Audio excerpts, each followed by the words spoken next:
Hi, my name's Elly Greaney and I'm the Commercial Director at Transition Partners. We're a tech recruitment consultancy with an office in Leeds covering the UK market and an office based in Berlin. I've worked within tech for the past 5 years and find the market fascinating.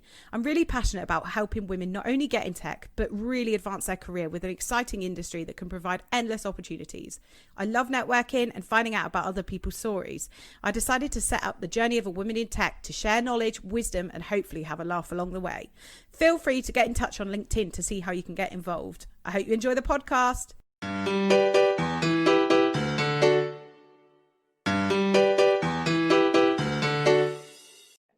Hello and welcome to the Journey of a Woman in Tech.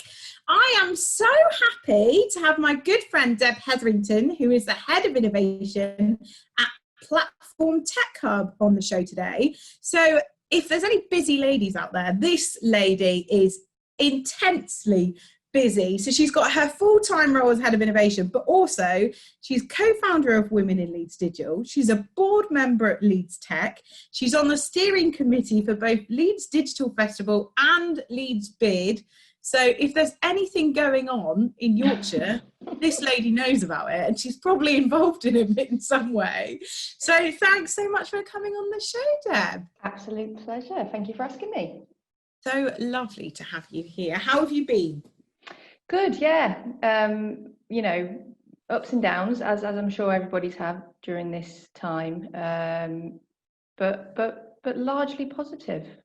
We're getting there. We're learning a lot about ourselves. We're learning, and we are getting there. Wherever there is, we're getting there. Exactly. Well, hopefully, fingers crossed. Yeah. So I love to start the podcast with a brief introduction into your current role and what you're up to, because you actually started a new job in lockdown, which is really interesting. I did, which was coconuts. So I started lockdown working for Leeds Beckett University, where I'm still an associate. So I still work really closely with the research and enterprise team there, but then moved over to Platforms Tech Hub, working with Bruntwood SciTech as their head of innovation in Leeds. Which is a really awesome opportunity to try and help the businesses within the Tech Hub and the wider platform building to take advantage of the innovation services and business support that we're currently designing to help them to grow. So it's a similar role to what I've done in the past, but it's very much focused on platform as opposed to the whole city and the wider region. We're also working really closely as a team to help sort of structure the innovation district and the growth of that piece around the universities and the council and the hospitals and things. So it's a really exciting opportunity, yeah, and I'm really, really enjoying it, even though I've been here for 6 weeks now, which feels like about 2 days, because I've just been sat staring at a laptop for a month and a half. But technology allows us to have these conversations, so we can't complain. Exactly, and I'm so excited to have you on the show to find out about your background, because you're a woman in tech, a woman in digital from a slightly different angle to a lot of the people that I interview, and you'll probably sit there and say, no, I'm not really in tech, but you are, because your role is so crucial to contributing to the tech ecosystem. Like, we cannot thank you enough for all the work that you're doing, and this is what I'm super excited to learn about. So your background and your journey that got you to where you are today, because your role is quite unique. I don't know anyone quite like yours. How did you get there, and what have you done? Okay, cool. So I'm referenced as a woman in tech, and I used to get embarrassed about that, or have imposter syndrome, but you're absolutely right. And one of the things that Women in Leeds Digital, when we formed that community-led organisation, and we looked at our mission statement, we actually, you will be working in digital regardless of what you graduate from or what people work in digital now pretty much exclusively. Whether you're a lawyer or you're a dev, you are surrounded by digital, and that will only increase quite rapidly over the next sort of however many years. I guess I am a woman in tech, certainly a woman in digital. So my journey is I've lived all over the world, grew up in a forces family, so moved every 2 years, dotted around all over the place, and came to Yorkshire when I went to university. So I went to uni in York and then came and did my postgrad in Leeds. And that was in law. So started training in law and then moved across to the client services stuff and business development and marketing. And then dotted around some of the top 100 law firms in Leeds for a few years. And that's kind of where I got my thirst for technology and the understanding of what technology is and how quickly it is changing the business world, but also every aspect of our lives, but how it can impact business is just phenomenal. So an opportunity came to work for Leeds Beckett University in their innovation research and enterprise team, leading on their innovation projects and the SME engagement part of that, and bringing people in and designing some of the business support programs in that space. Really cool job, really deliberated, going from private to public sector. Heard lots of different people's perspectives on why I should or shouldn't do that. But did it, and my God, it was the best career move I've ever made, because it opened me up to so much exposure to business support that's available to SMEs in Leeds and the wider region, not just from the university, which is, as an anchor institution, we had a lot of that support fed through us from the likes of Innovate UK and the Knowledge Transfer Network and ERDF funding. For anybody who doesn't know, that's European Regional Development funding. But then also we had a sort of a community of supporters. So that's from the LEP to RTC North to the Department of International Trade, to all of these amazing business support providers for startup and scale-up businesses. There's a real network there of touch points for growing SMEs, where we can say, oh, I've just given them a grant for 20 grand to do this, but they're looking at exporting or looking at whatever else, and you pass them on to somebody else who can then take that journey. And that's a really exciting chain of support that's available that a lot of SMEs within Leeds and the wider region aren't necessarily aware of. So there's a real onus on us to be able to educate startups and scale-ups to what's out there for them. Bloody hell, I just talked for a really long time. Well, that must be lovely as well, though, because like you say, you're opening up opportunities, and because your role, like, you're a real networker at its core, right? So you are the woman in Leeds to come to if you need to get a route to speaking to someone else. You know everyone, right? So, and how has that led you? So that was your previous role at Leeds Beckett, and then how did this role come about at Platform? Yeah, so Craig Burrow, who's the director here in Leeds, he came to me probably, I don't know, over 6-7 months ago now, and just said, there's an opportunity here, are you interested? And I just said, not for me. I like having no agenda. I like being non-commercial. I like just offering loads of great support to all the SMEs that talk to me. And he said, look, we can mold this. There's an opportunity here. So he went away, spoke to some people, I spoke to some people, and we kind of went on a bit of a journey around. So Bruntwood has changed over the last 2 or 3 years from Bruntwood to Bruntwood Group, which is now Bruntwood Works, which is the property side, and then Bruntwood SciTech, which is the innovation services side and growing innovation districts. So their mission is incredible, and their frameworks that they're working on are really, really great and really well put together and thought out in terms of supporting businesses within the buildings, but then also working really collaboratively with the cities that they're in to ensure that there is a really supportive and productive innovation ecosystem for growing businesses, because that's a win-win. If we've got businesses in our buildings, but equally in the wider city that's growing the economy, more people are going to want to move here. Economically it makes sense. So I was sold the dream, really, and I thought, why not get my teeth stuck into this for a few years, and then and see where it leads me. So yeah, amazing. That's kind of where I came to Bruntwood SciTech. And that's such a exciting time for you at the moment. So a lot of what we just spoke about then is the Leeds tech scene, and a lot of your time is spent endorsing that and supporting that. So what in your eyes makes Leeds so special? I always say collaboration and the openness to it, and I don't know if I'm naive or I've just had really, really good experiences. I've never had a no from anyone in terms of, can I have a coffee? Can we have a chat? What do you think about this? It tends to be, you know, how do we make this happen? Yeah, it's a great, let's do it. Let's, you know, I think the size of Leeds allows that to work effectively in the sense that you can walk from one side of town to the other to have a coffee with somebody in, you know, 20 minutes, half an hour. I think that's a really big part of that.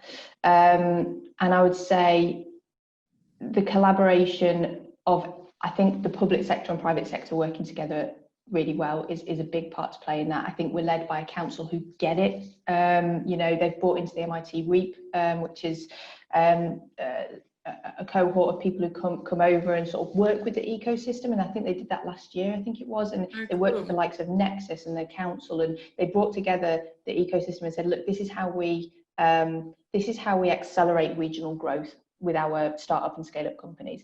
And they were given a framework to work from, and they picked it up and they're running with it. And I think that kind of coming at it from a side of, we don't know everything, and we're really willing to learn from best practice globally. We're really willing to understand how we can better Leeds as a digital city, and getting buy-in from all, you know, corporate, professional services, public sector, private sector. It's just, we're all on the same page. It feels like we're all in this together, and the community feel is really, really strong. And I think Leeds is, as I said, I've worked all over the world and lived all over the world, and I think Leeds for me is just the most collaborative city.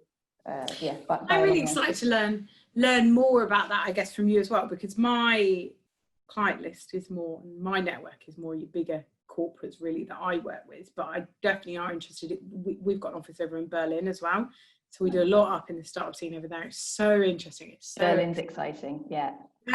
Where do you look to? Obviously Berlin's a really good example, but where do you look to for inspiration around like what we need our tech ecosystem to look like in question.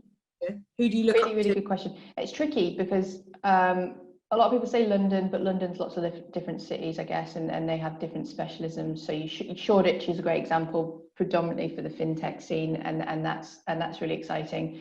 I like Tel Aviv. They've got some cool incubators. I like Berlin's a really good example. New York's cool. I mean, everyone says Silicon Valley. I think Silicon Valley is currently going through a period of looking at itself and its investment approach, which is just a little bit lacking in due diligence. And I think they've got some work to do. But I think Tel Aviv, I think you're right, is really exciting. We've started interviewing quite a few on my other podcast, Let's Talk Leadership. We started interviewing quite a few people from startups over in Israel, and it's really exciting, actually. It's really interesting. So it's great to be able to get involved and learn more from them. What do you see then as the biggest challenges in the tech scene, and what can we do to combat them? Big question. I mean, the digital skills gap is a term that's done to death. But there's a reason we talk about it. It's because it is a really big issue. And I think if technology and tech companies are going to grow and scale the way that they can and have potential to, they need to have the talent to help them to do that. And I think the gap there, the onus is on everything from primary up to university. To ensure that we're churning out grads and interns and apprentices who are fit for purpose. A lot of the companies that I know of, particularly the corporates, potentially the ones that you've mentioned you work with, now have their own, you know, boot camps or whatever else, because they know that if they take on a graduate, even a computer science graduate, they're not necessarily coming in with the skills required for the job that they need them to do. So I think that there's a huge piece on talent, and as I say, that runs through academia, but it also requires industry to speak to academia a little bit more. And I'm not saying that's on industry. Universities need to make that an easier process, but that two-way conversation to ensure that the academia knows what industry wants, and they're writing syllabus and they're writing modules that are going to meet that.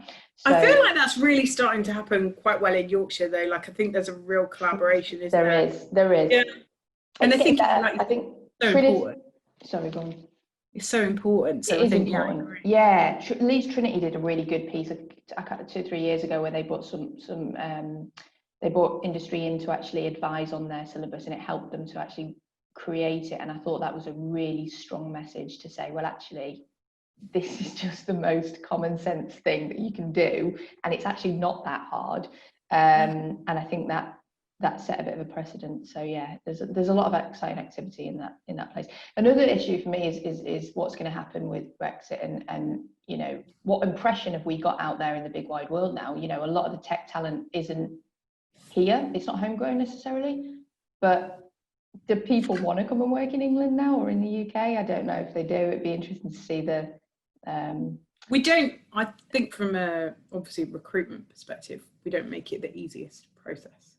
Okay. Like even sponsorship, which apparently is something really straightforward and really easy, companies just are reluctant to put in the process and support, because it's just more paperwork. I think it's tough. It's not easy when but obviously working in the likes of Berlin and doing some bits in Amsterdam as well, it's really easy to kind of relocate people from all over the world, which just really, it does create something super special. Like, I'll go to networking events in Berlin and I'll be, one side of me will be sat someone from Brazil, and then the next side I've got like a developer from Japan, and it's amazing. And if we could recreate something like that longer term in the UK, it'd be brilliant, wouldn't it? Yeah, no, absolutely. And I think one of the other things in terms of challenges, cyber security, which is boring, but oh my goodness, we need to start thinking about it far more in terms of the advancements in 5G and the fact that technology is moving so quickly, but security is not even remotely. And I think that's a huge, huge issue going forward, both for consumers and businesses. And the likes of Boxfish, which is a local cybersecurity company, who basically, I think they try and put the onus on the individual and train the individual and ensure that because it is, a lot of it is human factor. I think something like 86% of cyber issues are wrapped up in the human, maybe more.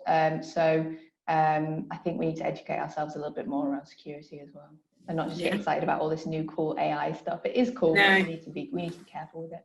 Exactly, because our lives, everything is so accessible, isn't it? We need to really make sure we're looking after that security piece. What's the your background is really mixed. What's the best course you've ever attended, and why? Course-wise, right? So this is a tricky one, because I do all my courses online. I always have, from sort of I was leaving university. I basically jumped online and started doing a course a month I tried to do. And I love them, and they're so accessible, and there's so much out there that's not actually, you don't even have to pay for. There's a lot of really quality stuff that's free now as well, from the likes of FutureLearn and Coursera, and they're accessible, and they're really easy to do. And when you've got an hour free, you can just jump on and learn, you know, a new module. And I find that really exciting. And I do think universities need to be more attuned to that, because that could potentially be the future of education. But we digress. The best course I've attended, the physical course, was actually about 10 years ago, maybe more, and it was at Leeds Tech University, and it was the E.11 course, so the Institute of Leadership and Management. And I was a manager at the time, and I was a manager of a team of about 10 people, and I had no training in management. I'd just done a law degree, and I was working in a law firm, and the course gave me the tools and understanding, and taught me that you can't manage everyone the same. And that's the really, you know, again, another really common sense sentence. But if you hadn't had any training in that, and you have one approach to things, how are you going to know how to approach different people with different personalities and how they'd react differently to different situations? So that for me was a real learning curve in how to manage people and how to just even talk to people in a business sense. So important in so many different aspects, rather than just line management, isn't it? Leadership in general, management is everything. Stakeholder management is key to everyone's role, so it's important to be able to adapt that approach, isn't it?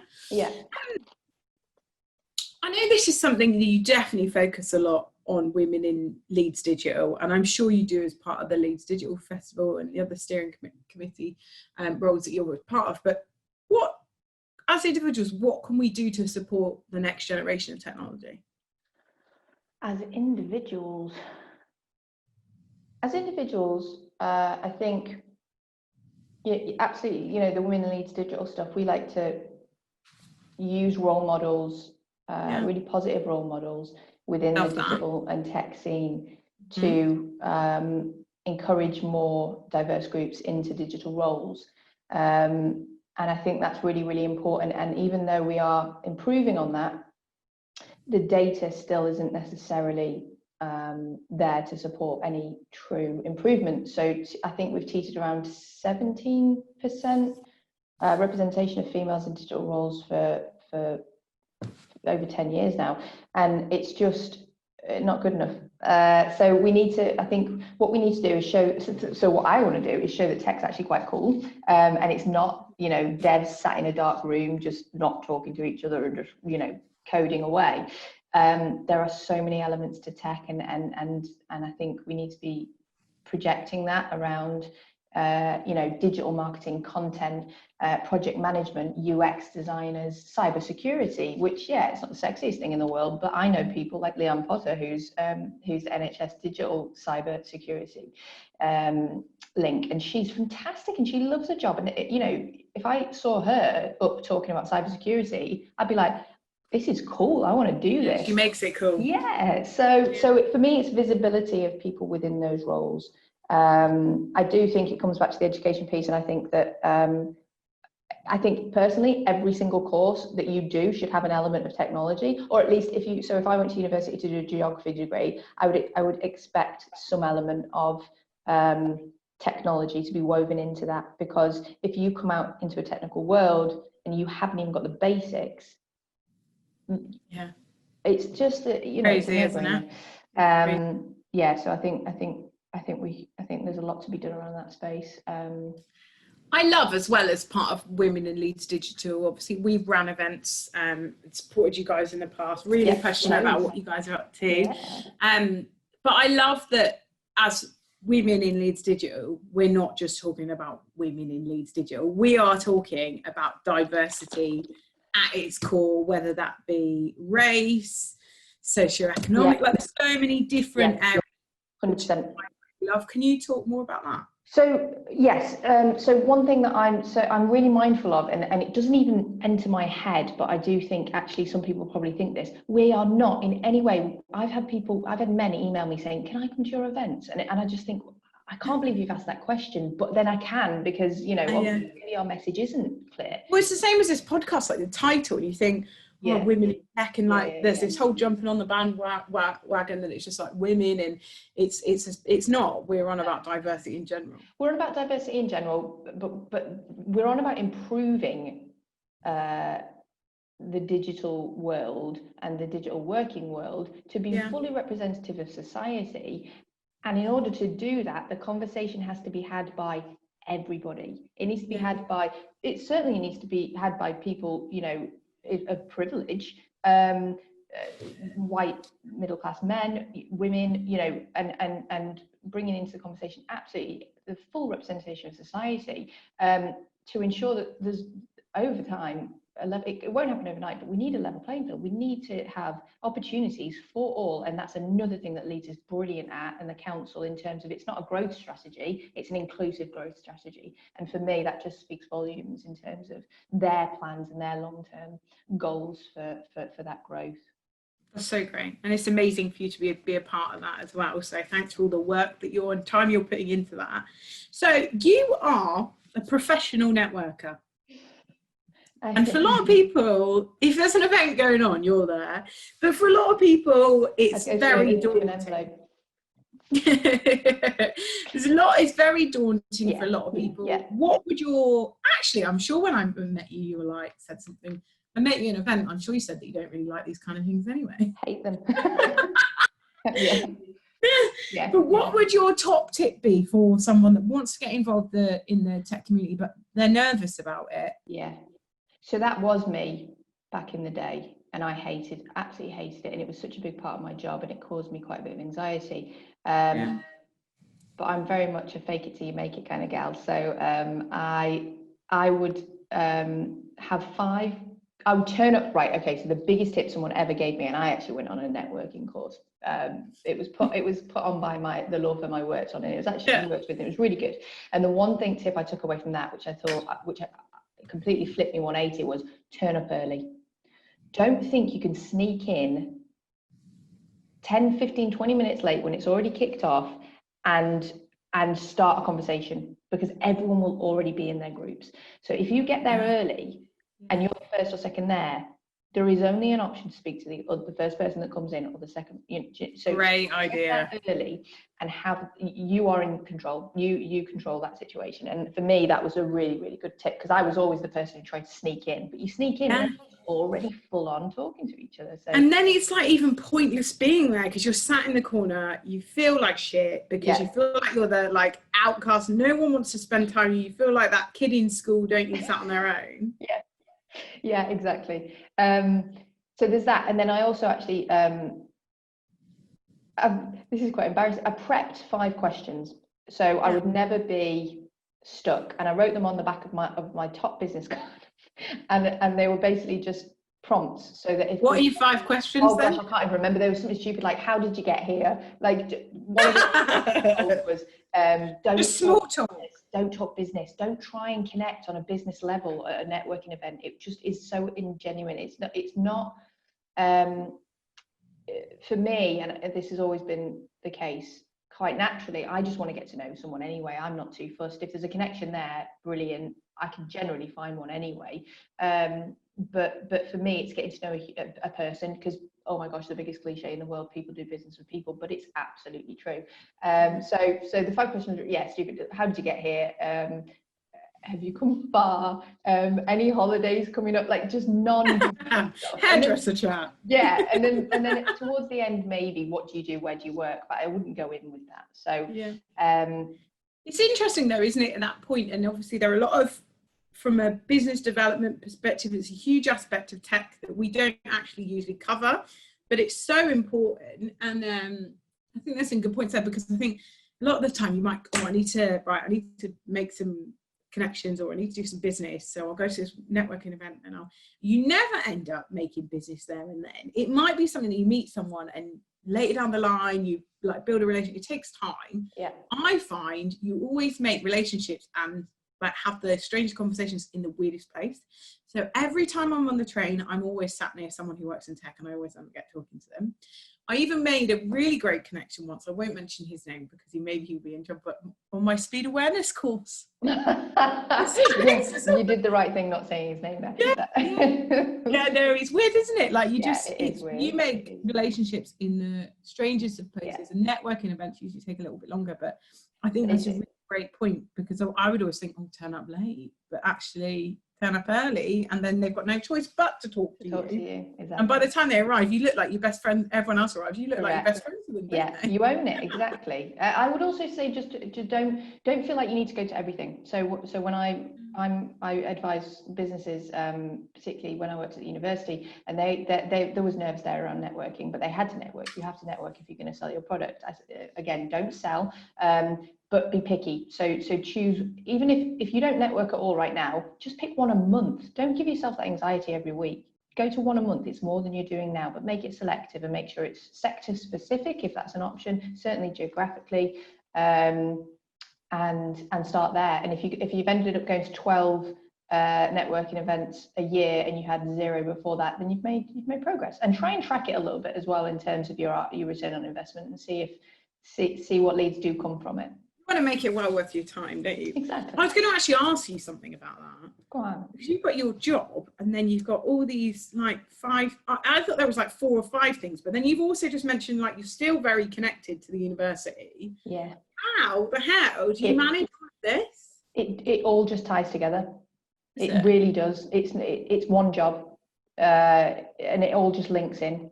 I'm so fortunate and again, this comes back to the collaborative nature of the city. When I'm wearing my platform tech hub hat, which is the vast majority of the time, I will see opportunities that will link for women in Leeds Digital, or I'll see, we work really closely with the bid, Leeds bid. So that's just a really organic relationship that's happened there. When I'm sitting on the panel for the LEP in terms of the innovation panel, that's part of what I do in my day-to-day job, and knowing that and understanding that and having sight of that and helping to shape it is just a bigger part of the picture. So I don't feel, really kind of you to say that I'm busy and all this sort of stuff and I'm overworked, but it really isn't as bad. Because they all connect. It all connects, and it's it's quite organic. I don't ever feel like I'm wearing one. I wear all of them all the time, all the hats all the time. Yeah, it sounds like that because they're all for the same thing, right? It's all for the greater good of the greater good of the ecosystem of the SMEs and the startups and scale ups and the digital. What a cool job! Very, very cool. What's the most valuable piece of advice you've ever been given? Okay, so you said at the beginning, what a cool job, and I've never heard anyone really who does that. And it's a made-up job, kind of. The best piece of advice I was ever given was when I left university for the last time. I was terrified of the real world because I wanted to change the world and I wanted to do something really meaningful, and I was terrified of just becoming a lawyer. Not that that's a really incredible thing to do, and well done. But I wanted to be a human rights lawyer if I could, but you're never going to get into that. I wanted to have purpose, and my dad said to me, you will never know what you want to do until you're doing it. Because I was looking through reams and reams of jobs, like what can I do that's going to make a difference? And he said, you'll never know what you're going to do what you want to do until you're doing it, and also your first job isn't your last job. So get in there, figure it out, make purposeful decisions, and kind of work go in the direction that you want to go. And it's all part of your journey, right? Like if you're like 25 years old and you're sat there going, I really want to find a job where it just feels like you're not going to be there yet. You're at the start of your journey, and it takes time. And I think people just need to give themselves a bit of a break sometimes and realize that, like you say, if things can change, and where you are right now doesn't mean that's where you're going to stay. Absolutely. Whether you're 25 or 55. So I've spoken to people who worked in sales call centres for years and hated the jobs, but my God, did it give them resilience, and did it give them negotiation skills, and did it give them all the things that then took them on to the dream job. So whatever you're doing at this point, it's not, I say this all the time and I do oversay it, it's no longer a job for life, it's a life of jobs, and each one of those jobs will take you further towards, whatever success is to you. So yeah, that's really cool. Yeah, no, I agree with that. That's really cool. Okay, so any words of wisdom? What would you advise your younger self? I would probably say, if I had to give one piece of advice to my younger self, it would be no one actually cares as much as you think they do. No one is thinking about, the only voice in your head is yours, and everyone's too busy thinking of their own journey and their own hang-ups to be thinking about you. I've got friends who, when I was younger, who wouldn't even go into a pub by themselves because they thought everybody was looking at them, and I quickly learned that no one is actually looking at you. No one cares. Just do you, get on with it, and don't overthink things, because that will stop you. That could potentially stop you doing some pretty great stuff. Yeah, I agree. I couldn't agree more. That's the thing, isn't it? You've got to do you and crack on. And like you say, we spend so much time getting absorbed in what else is going on and things like that. But really, you've just got to do you to the best ability that you can. So I love to finish the podcast with words of wisdom. What would you, I mean, you've given us some top tips and advice today, but if there's one thing that you could go back and tell that younger Debs, what would it be? What would I tell my younger self?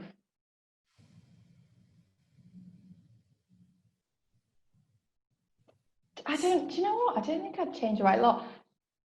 Not cut my hair off when I was 21. How short did you cut it? Jesus, it was almost G.I. Jane short. It was like short back and sides. I was going through that really like, I'm a lesbian and everyone's going to know it. When I was like 6, because I've got so much hair, my mum's got really thin hair and she never used to know what to do with it. And because it's a bit wild, she just used to cut it off, and it was like a bowl cut. Yeah. Oh, a bowl. Yeah, it was horrendous. Like, she's tight. We talk about it all the time in the family, how like she must have just been jealous of all the hair and she didn't know what to do with it. She's cut it off. We need some photo evidence of that. I will I will text you across one, actually. Please do. That's hilarious. I would just say I wouldn't change anything, if I'm completely honest. It's all been part of your journey, right? Exactly, and I wouldn't be here if it wasn't for the ups and downs of it all. So just don't care. The one thing I would say is just don't care. Just don't care care to a degree, but don't overthink what you think or perceive people are thinking about you, because it will waste so much of your energy. I agree. There's so much that we can learn from you. I think your background, your story is really interesting. What you're doing is interesting, and I would love to catch up again in a year's time on the podcast to see like what you've been up to and where you're at with things at the moment, because everything you're doing has a positive reaction to it, which I love, and I'm all about that. So I want to say a massive thank you for all the hard work and great things that you're doing out there. And if people want to reach out, this lady is easy to get hold of because she spends her life on social media like me. What's the best place for people to get in touch? Definitely LinkedIn. Yeah, absolutely. Drop me a message, and then we'll take it offline. Yeah, grab a coffee if we're allowed. If we're allowed, exactly. Yeah. Well, if anyone does want to reach out to Deb and find out about all the great things she's up to, or if you're elsewhere and you need some inspiration for your hometown, then definitely reach out and get in touch. But it's been an absolute pleasure having you on the podcast. So thank you very much for your time today. Thank you so much. It's been lovely chatting. Yeah, thank you.